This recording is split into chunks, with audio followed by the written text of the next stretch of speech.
Let's make peanut butter banana bliss bars. First, we are going to break our banana in half like this. Plop it in here.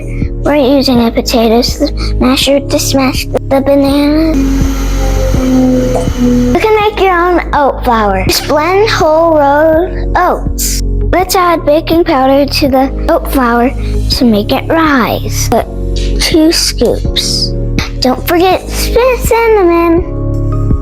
Good for blood pressure and blood sugar. We're just gonna pour lots and lots of it in. We're gonna do twice that much. Gently mix your dry ingredients. Now we're gonna add the flax egg. Ground flaxseed and water. We don't even need eggs.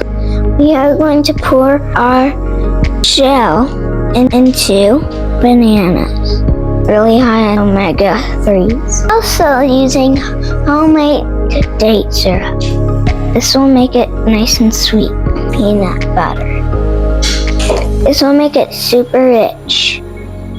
Make sure you get the peanut butter without oil or sugar. We're gonna stir the wet ingredients now.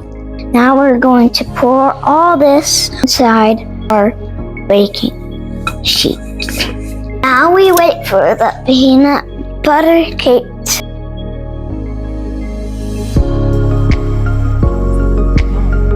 If you want this recipe, you gotta get it in the bundle.